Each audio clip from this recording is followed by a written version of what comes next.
Hi again everyone, Sarah here from Sarah Homfray Embroidery. Welcome to Chit Chat video number 2. You seem to enjoy the first one. Thank you to everybody who watched that. So we will do another one.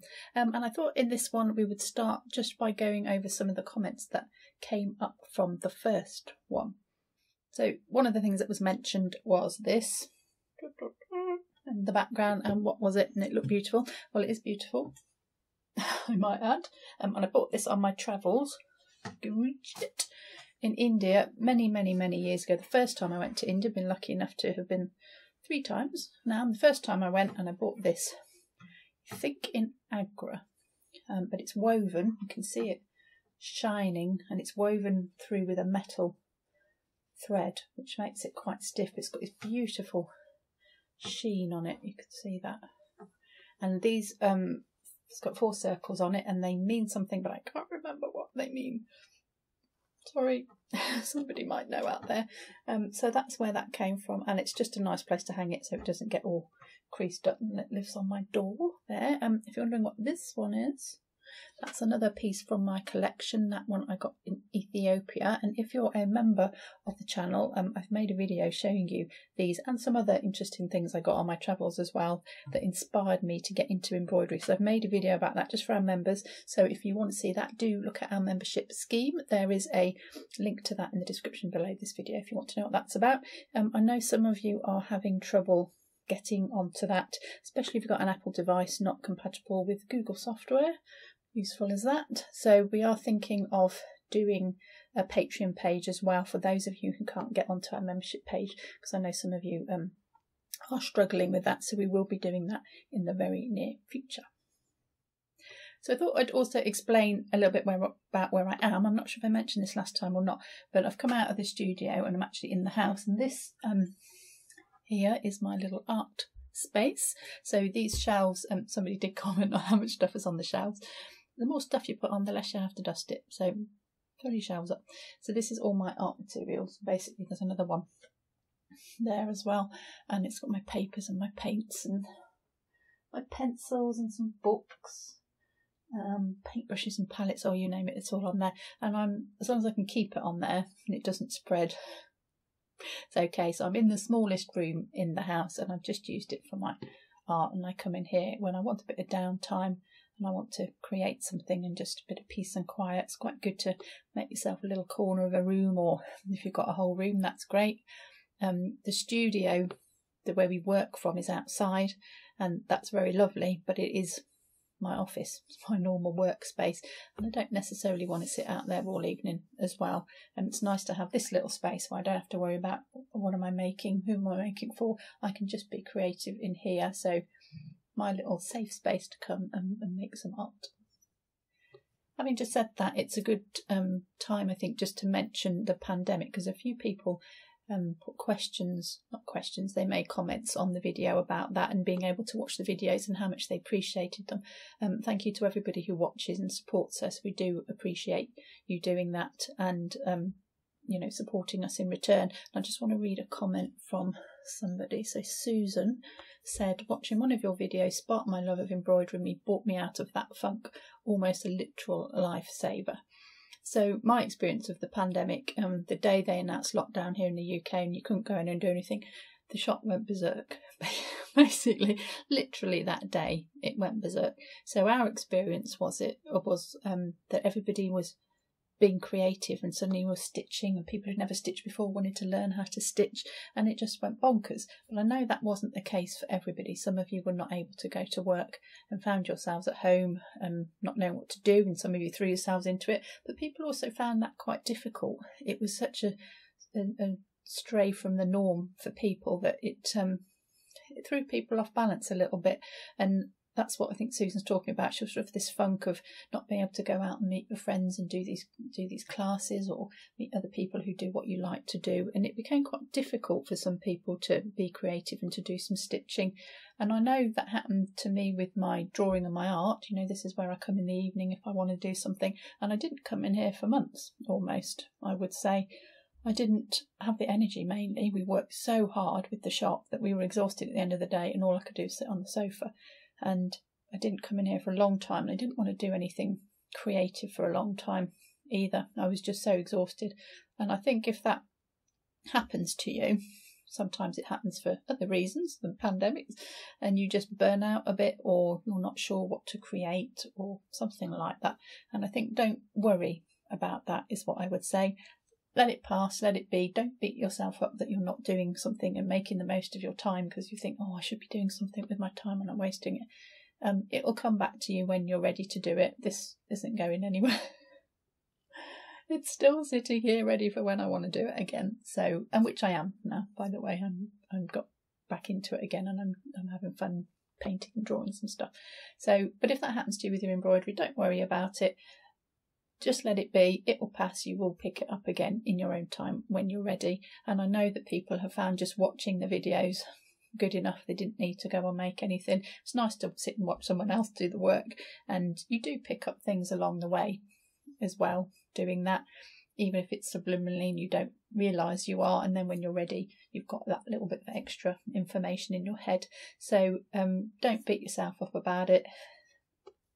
It will come back to you, and thank you all for watching and your kind comments about the videos, and I know they kept a lot of you going, and connected us all over the world, which was, I kind of knew we could do that anyway, but that's a good thing that came out of the pandemic, I think, was connecting to places we wouldn't normally be able to connect to. I mean, we couldn't connect directly with each other, but you know, I can certainly reach around the world when I couldn't maybe before in new ways. And I know people are watching in some quite interesting places. You're out in the bush and you're in the desert and wherever you are all over the world watching, and I can reach into your room and be with you in your room, which is just amazing. So really good that that came out of it, and I shall be here making more videos for anybody who wants to watch. Oh, little visitor. Hello. You want to say hello? I just want to sit in your way. Right, you stay there, matey. What else did I want to mention? Oh, right, so Kim wanted to see more of the work I did at Hampton Court. So quite a lot of you were interested in my training at the Royal School, training at the Royal School of Needlework. And that was quite interesting because I have put lots of pieces I made in my videos.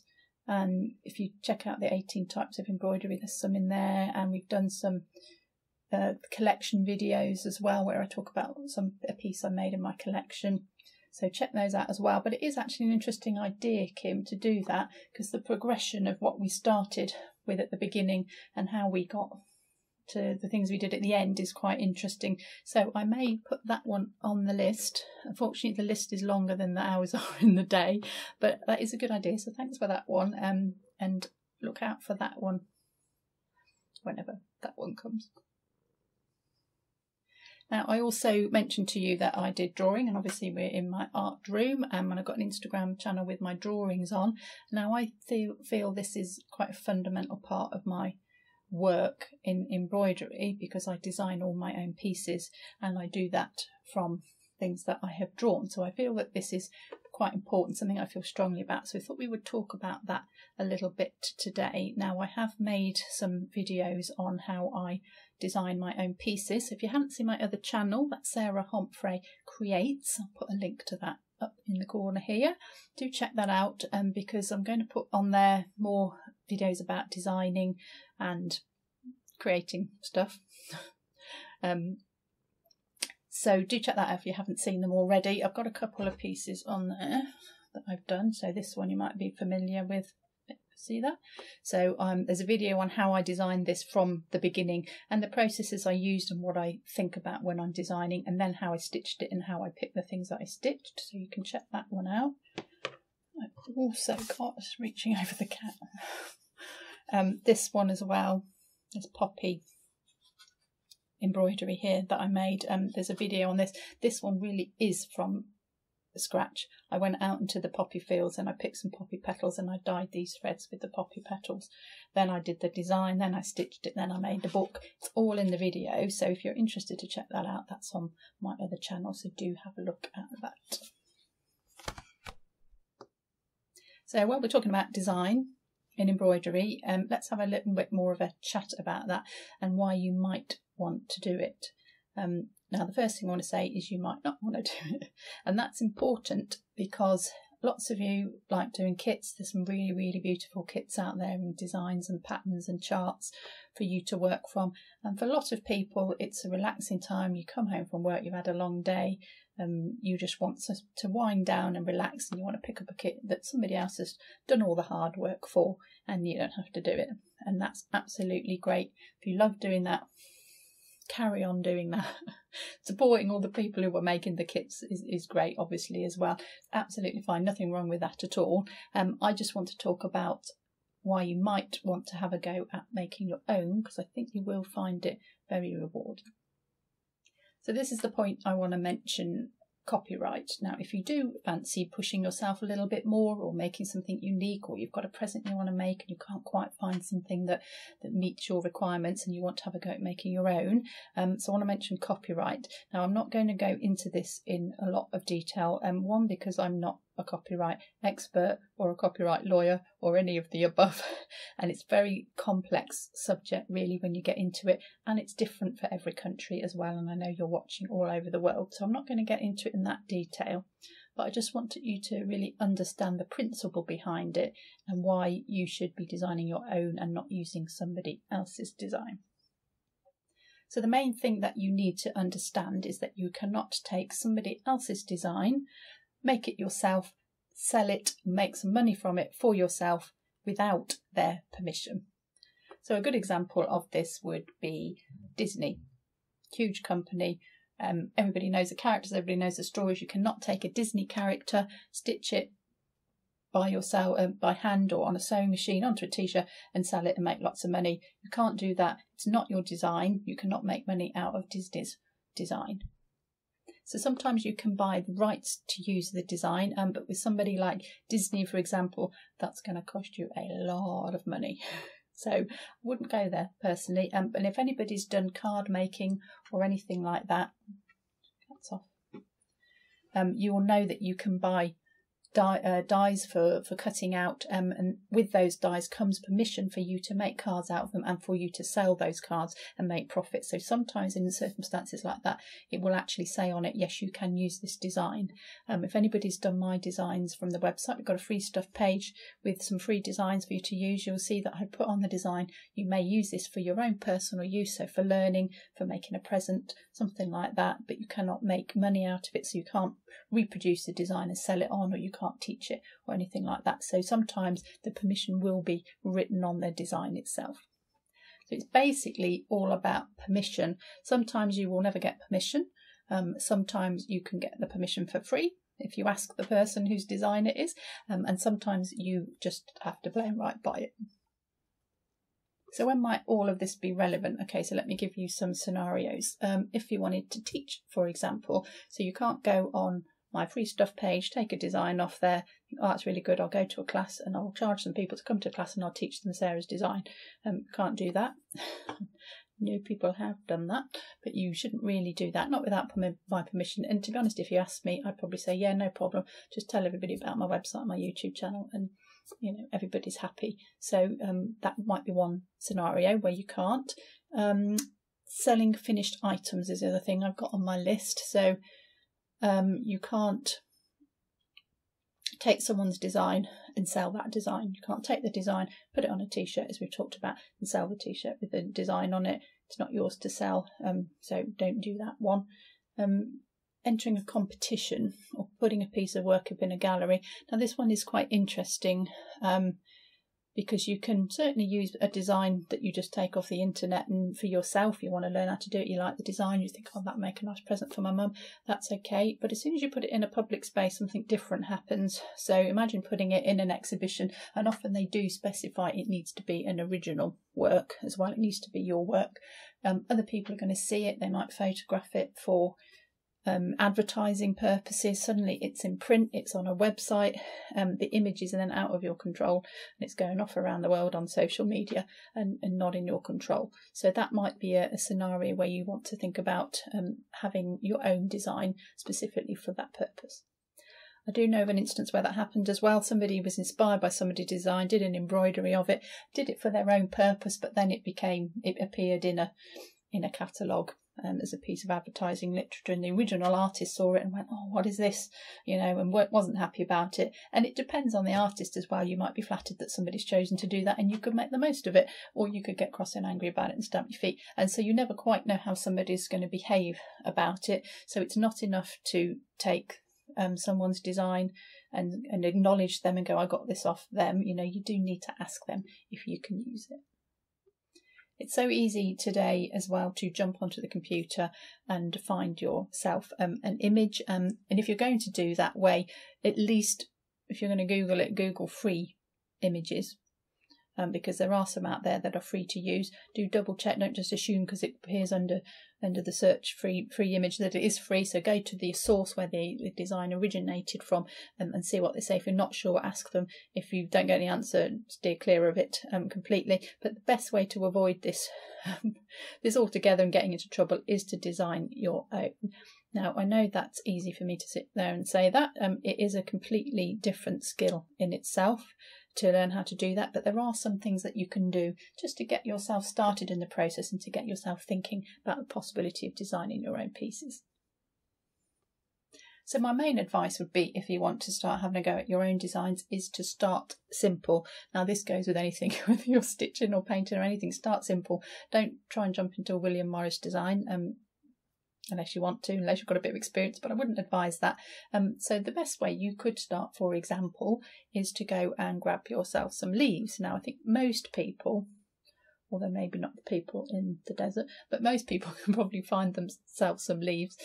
Grab some actual leaves, real living leaves, and you could trace those leaves. So you can put a piece of tracing paper at the top, trace around the shapes of the designs, and you've got some leaves. Now, yes, you could jump onto the internet and Google leaf shapes, and loads of leaf shapes will come up, and an oak leaf is not copyrighted, and it's not designed other than by Mother Nature. It's designed an oak leaf, so it's not copyrighted. So you could just use an oak leaf but off the internet. But what actually tracing one would do was to teach you how to look at the oak leaf and understand what an oak leaf is and how many curves it's got on it and how big they are, what textures it's got, what colours it's got, which you can't do if you just take an image off the computer. So it's teaching you how to look at things, and just by tracing it, just tracing around the shape of the leaf, it will teach you how to draw and give you those beginnings of how to draw shapes and how to get confident with a pencil, and you will take that in as new information which you can take forward to further your drawing with. So let's talk about drawing, and I know this strikes fear into a lot of people, and they go, I can't draw. You not until you learn, basically. It's like anything else, you can't do it until you learn how to do it. It's a skill anyone can learn.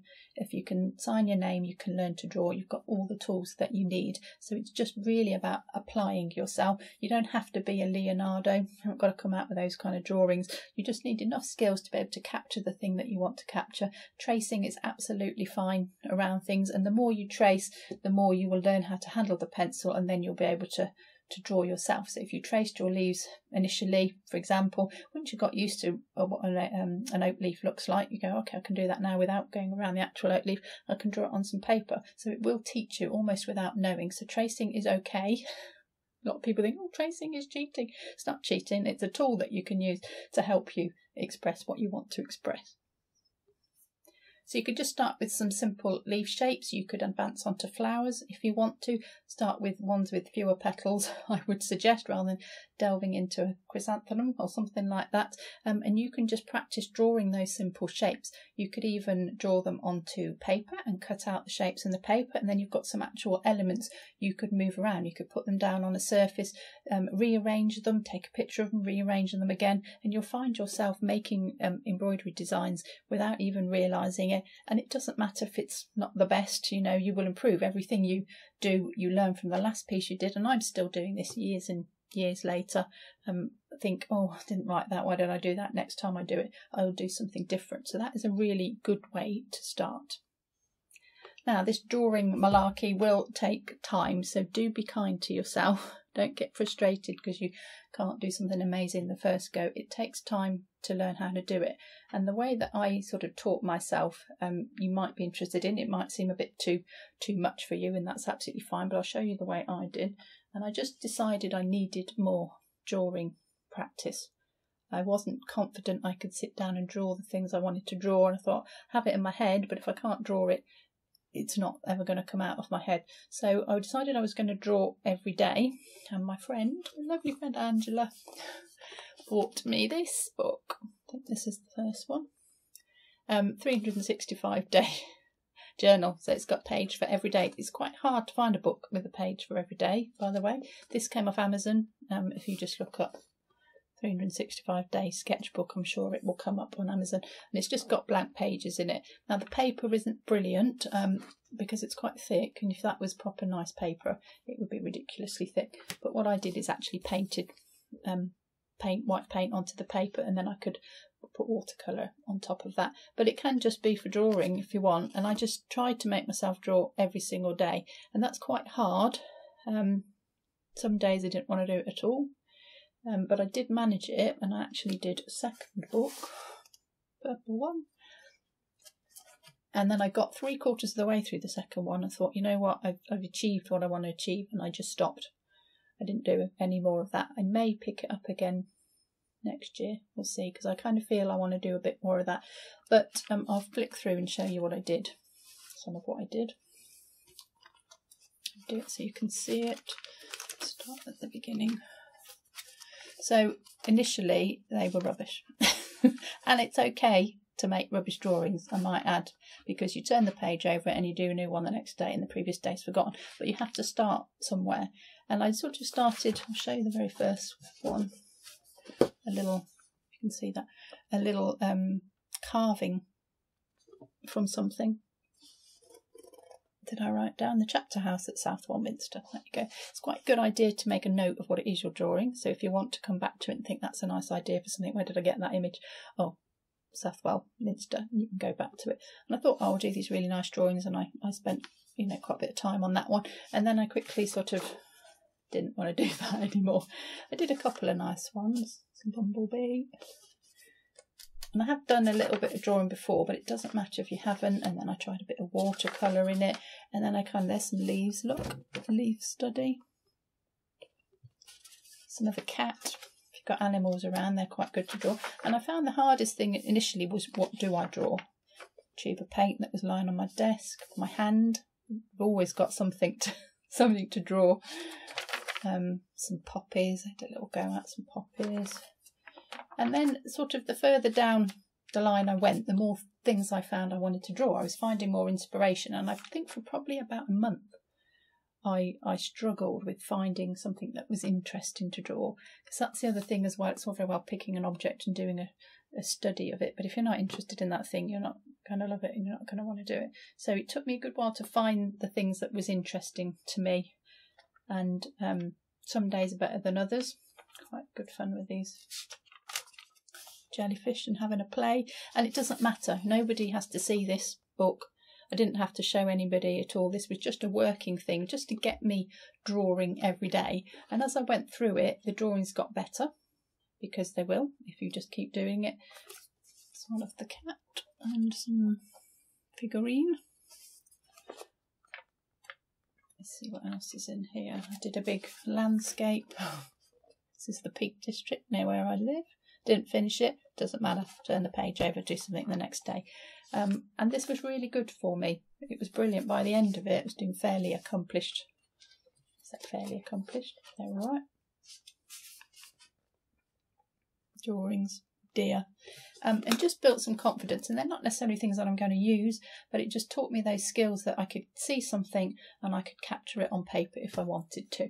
Now, I appreciate that's quite a commitment, and you may not want to do that, but even if you just said, I'll do one drawing a week and I'll just find something, keep it simple, grab a pen, just do a line drawing of it. Just put your pen on the paper, called a continuous line drawing. You don't take your pen off, so you're just looking at the object that you want to draw, and you put your pen on and you just follow the shape with your eyes, and your hand goes on the paper and you just draw around the shape, and don't take it off until you've finished.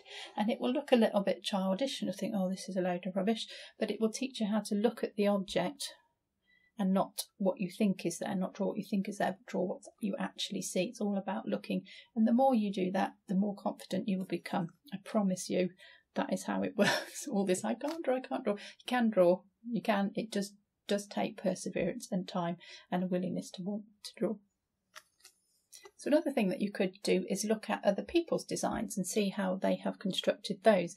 Now, they often are not as complex as you might think they are initially. If you dissect it down and see what have they actually done here. They've got a plant pot, got a flower in the top, and they've got some leaves, which we've already had a go at, and just put those elements together and made a little design. And you think, oh, I could do that. So you could find a picture of a plant pot in a magazine, you could trace the plant pot, you could add in some leaves that maybe you've had a go at because you've got some out of your garden and done some tracing of them, and then the same with a flower, simple flower, don't forget, simple while you're learning, and put those elements together and see how to create a design that way. So that is a really good way to learn, is to look at what other people have done, dissect it down and see how they have created their designs. So composition is quite important if you're designing your own. Where do you place the elements on your fabric, for example?